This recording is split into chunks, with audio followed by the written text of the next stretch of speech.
This is WCPO 9 News. Thanks for joining us for WCPO 9 News. I'm Adrian Whitsett, and here's a look at some of today's top stories. Cincinnati Mayor John Cranley will sound the alarm for small businesses struggling to survive through pandemic restrictions. He's visiting Just Cuin in Walnut Hills, where he will call for federal stimulus to be used by the city to help local restaurant and bar owners. Today's announcement is taking place at 4 p.m. A Deerfield Township woman has been found guilty after stabbing her husband nearly 40 times. Jurors in Butler County convicted Stormy Delahanty of murder and other charges. She stabbed her husband, Roman Roshupkin, in their apartment last July. Northern Kentucky University has made changes to its in-person grad ceremonies. The celebration now will take place inside NKU's BB&T Arena. The larger venue means there can be guests now. Commencement ceremonies will take place on May 8th and 9th. And if you will be in downtown Cincinnati this coming Monday, just know you will not be able to take Elm Street for a while. It'll be closed for more than a year between 5th and 6th Streets, right near the Duke Energy Convention Center, as crews begin their demolition work on the Millennium Hotel. That project is expected to wrap up next summer. Jennifer. Well, the high wind warning and wind advisory continue to get pushed back more and more to the east as our winds are starting to settle down. Now, granted, they're not going to stop today, but they're no longer as high as what we saw overnight. But we did end up with several confirmed wind gusts at 50, 52, 56 miles per hour. So it was indeed a windy night. Today we will see some breezy conditions, mostly cloudy skies, and temperatures that will end up back near about the 60-degree mark. Over the weekend, though, a really nice improvement. Saturday will top out at 73 degrees. Just beautiful, mostly sunny. It's Saturday night that a new round of shower and thunderstorm activity will come through, and that will yield a cooler Sunday forecast with a bit more cloud cover. Sunday's high will come in the upper 50s, but let's be honest, the bulk of both days will be dry. There's no way to get to the front of the COVID line for vaccine. That is just one example of blatant misinformation spread online these days. Ohio Attorney General Dave Yost told me this week it's the shift from internet to reality that has him worried for the country as a whole. The ability for us to be free and govern ourselves depends on having mostly a set of facts that we all agree on.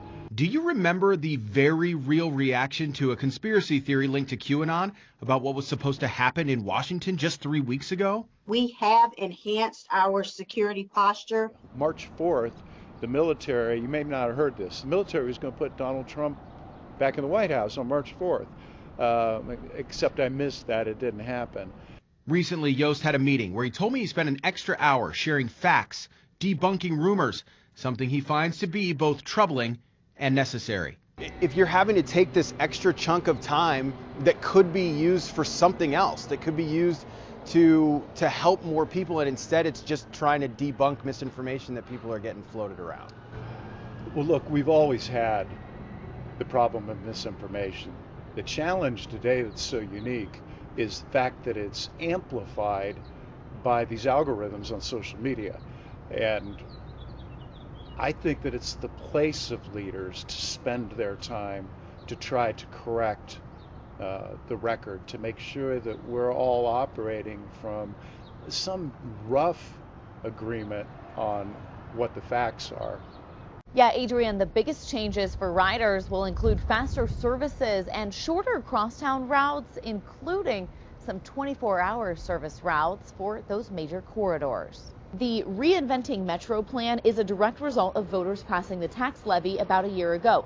To fill the expanded routes, Metro needs to hire at least 24 new drivers, and those positions start at $16 an hour and can go up to $27 an hour. Here's a common misconception. You do not need an existing CDL license. Metro will train and reimburse you for those costs.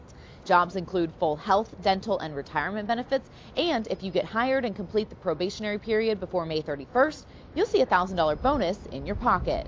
Metro continues to protect drivers with plexiglass barriers to keep distance between them and passengers, and Metro says that it values its employees and their commitment to the community because they are essential workers. So if you'd like to get behind the wheel of one of those buses, you can actually sign up for a virtual career fair. The first one is tomorrow, and we'll share those details on WCPO.com. For now, reporting downtown, Allie Kramer, WCPO 9 News.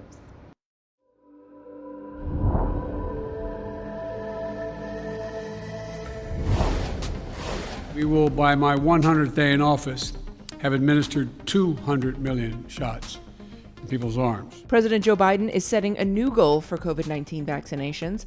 Biden announced the new benchmark after his administration achieved its initial goal of 100 million vaccinations last week, 42 days ahead of schedule. I know it's ambitious, twice our original goal, but no other country in the world has even come close, not even close. The fight against COVID-19 has merged with another challenge for the Biden administration at the U.S. southern border. Federal officials say more than 500 migrant children are in isolation after testing positive for COVID-19. That's about 4.4% of the children currently in custody. None have required hospitalization. Severe weather tore through the South, spawning a series of deadly tornadoes. The storms hit across 5 states. According to the National Weather Service, at least 14 tornadoes were reported in Alabama alone, destroying homes and businesses. Thousands of people were also left without power. Georgia becomes the first battleground state to impose new voting restrictions following President Joe Biden's victory there. Governor Brian Kemp signed a sweeping election overhaul bill. The new legislation will limit access to ballot drop boxes, allow for unlimited challenges to voter registrations, and shorten the runoff cycle. It would also make giving food or drinks to voters in line a crime. Kemp said by changing election laws, quote, Georgia will take another step toward ensuring their elections are secure, accessible, and fair.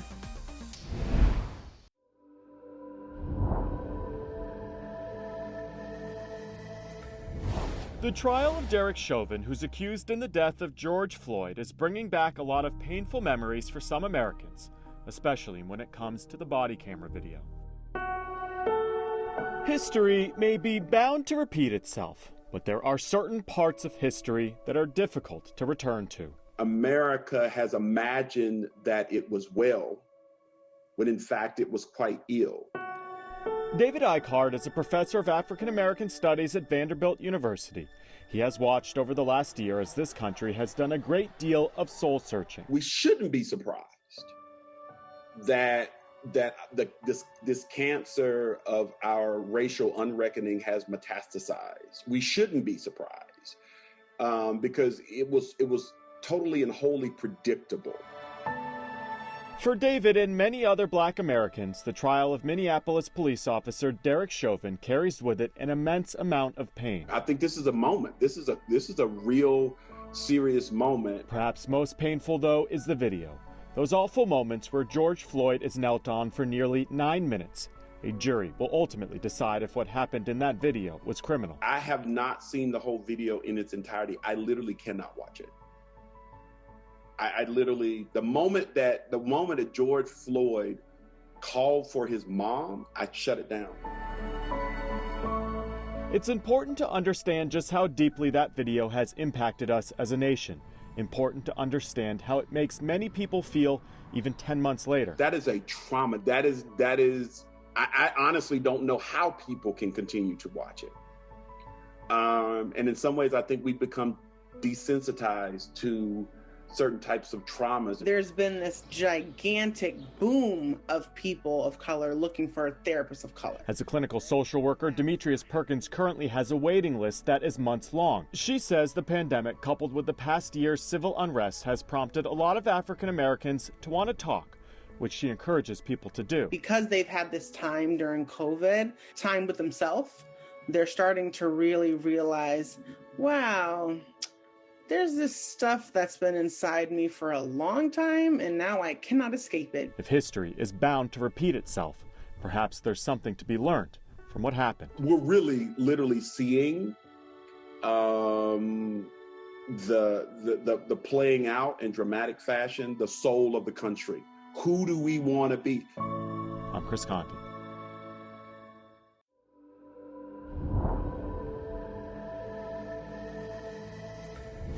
In just a few weeks, millions of Americans will awaken to a loud experience that only happens once every 17 years. We're talking about a group of cicadas emerging from the ground, potentially by the billions. Here's what to expect. Birds chirping, flowers budding, warming weather, all herald the arrival of spring. And then There's these. They essentially have Capri Sun straws as mouth parts. This is a cicada. Here we have all 6 of its walking legs. And this is Tricia Nichols with the Philadelphia Insectarium and Butterfly Pavilion, a place full of all kinds of insects and other cool, creepy crawlers. This spring, the insect world is going to get a little more crowded thanks to one group of cicadas. They do not have the ability to bite humans because they don't have the ability to bite. So what's going on? Every 17 years, a group of cicadas known as brood X emerge from the ground, looking for a little love. And there's going to be a lot of them. The cicadas will emerge potentially by the billions across 15 states, meaning tens of millions of Americans will likely encounter them. Cicadas aren't harmful to humans, plants, or pets. Birds enjoy eating them, so do some people. But the mating calls of cicadas are loud, in excess of 100 decibels, like a car stereo at maximum volume. Cicadas actually have what's called a tympanum. So if you imagine, they almost have a drum, but it doesn't have drumsticks at all. It just pops back and forth like this, and it pops in a way that it makes that chirping noise, and they can vibrate it very, very quickly. But just as quickly as they emerge, they'll start to fade out, and within 4 to 6 weeks, the cicada show will be over. The babies of brood X will head underground for another 17 years. They dig down underneath the ground, and they spend 17 years drinking from tree roots, all right? And it takes 17 years for them to get enough nutrients and to gain enough energy to become an adult. And like other 17-year-olds, ready to party once they do. In Philadelphia, I'm Maya Rodriguez.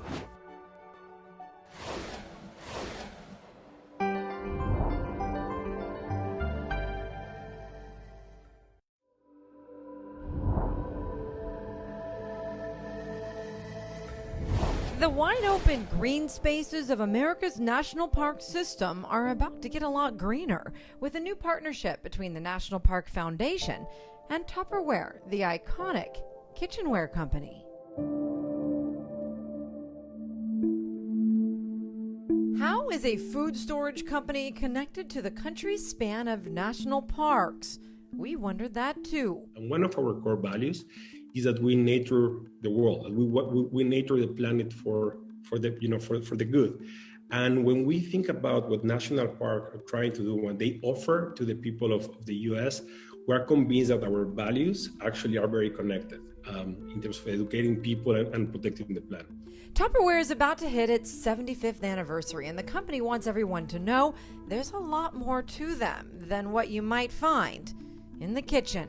Just 30% of our products are coming from food containers, and the other 70% is for many other things, from cooking with microwave, portable bottled waters, and other stuff. So, that's Tupperware. On their journey to transform their company values, Senior VP of Sales and Marketing Luis Vasquez tells us their nonprofit arm realized what good they can do by joining forces with the National Park Foundation, which isn't the Park Service. Instead, it serves to support all 423 national park sites that we know and love.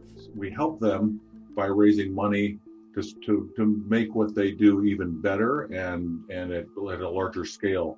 So that could be around environmental education, it could be around conservation, or it could be around initiatives like sustainability. CEO and President Will Shafroth says the government does the basics. The foundation provides the excellence. The trail that you love to walk on in Yosemite is fine, but what we can do is allow it to be safer and increase the capacity of people going up and down it, and that it doesn't erode in time. And we can make those repairs maybe more through our support more quickly. And they can do things a lot faster than the long and drawn out federal budget process. If you want to do something that affects 2023 or 24, you need to start planning for it now and thinking about it. Whereas we can raise money today through a partner like Tupperware and begin to execute the changes immediately. So when Tupperware pledged their support of $1 million, Shafroth and his team shared their ideas. For starters, there will be an addition of 65 water filling stations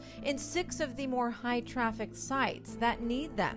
Places like the National Mall. Is going to basically result in a reduction of 10 million plastic water bottles that otherwise would be drunk. Some of the money will go towards signage and direction about recycling. Some will go towards education and composting through solar panels, which will help run the food waste program, like these, seen at the Grand Canyon National Park.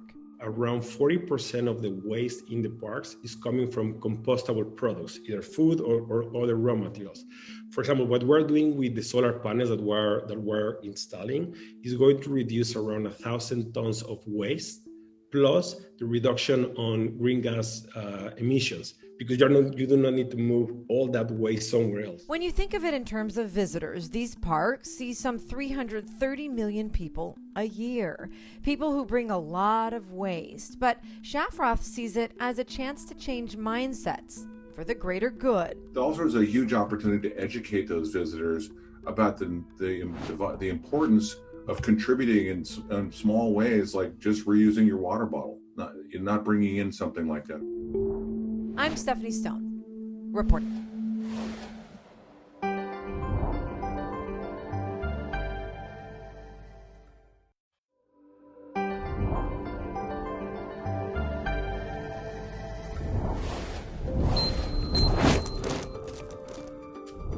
Doctors are using new technology to help patients who may have cardiovascular disease. HeartFlow analysis gives doctors a color-coded map of the coronary arteries, showing any narrowings that might be disrupting blood flow.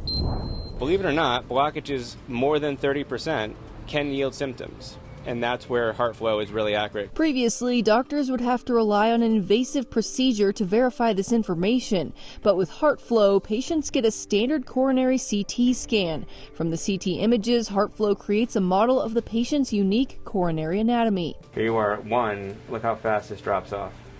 1 to less than half. I mean, this is in the above 90% assurances, 95% assurances. This is walking out of the cath lab with a stent. HeartFlow is the first non-invasive technology to evaluate patients for coronary artery disease. In recent years, there has been much discussion about reducing procedures that ultimately proved to be unnecessary. According to data from the American College of Cardiology, around 60% of invasive procedures found no obstructive coronary heart disease.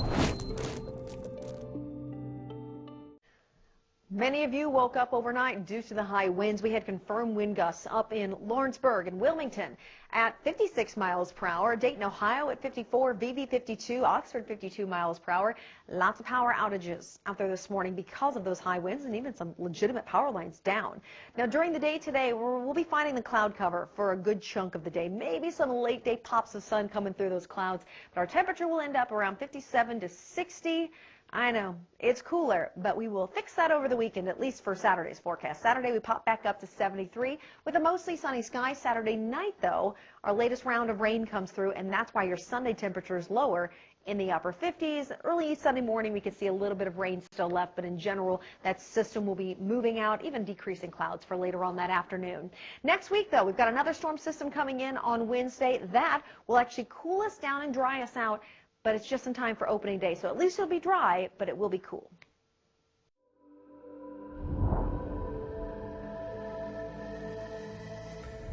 Miami Beach police have arrested more than 1,000 people this spring break season, seizing nearly 100 guns. And as night turns to day, evidence of more property damage emerges. But the chaos isn't representative of most tourists' experiences. We're usually in bed by then anyway. We just went inside. There's nothing else to do besides just stay in. It doesn't really affect me at all. Everyone during the daytime is wearing masks. We didn't see many people on the streets. It seemed like everyone was obeying it. Most people Newsy spoke with say they've obeyed the curfew. Are you guys obeying the curfew? Yeah.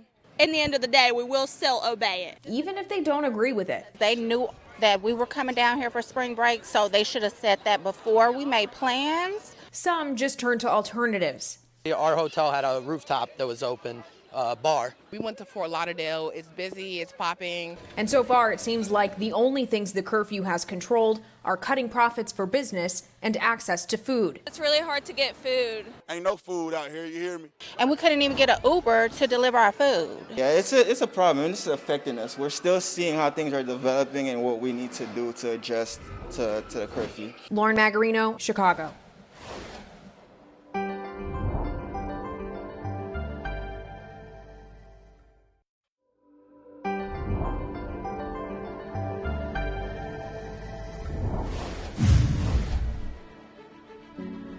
just like helping people.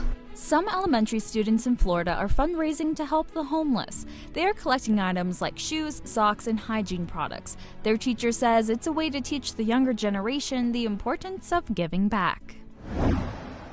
I was totally in shock, excited, but also just couldn't believe something like this happened to me. Students in Tampa surprised their high school teacher with a new roof on her house after winning a contest. Several current and former students wrote essays about the impact she had on their lives and why she deserved the help. She gives back so much to the community that it's really nice that we are now able to give back to her. She can now put the money she was saving for a new roof towards something else. The smiles we're putting on people's faces in our community is just the best reward I could get out of this. High school students in Cleveland are using a simple way to help lift the spirits of others. They launched a new campaign that places colorful flower yard signs across the city. They hope they will help brighten someone's day. It lifted my spirit up because I love the colors of flowers.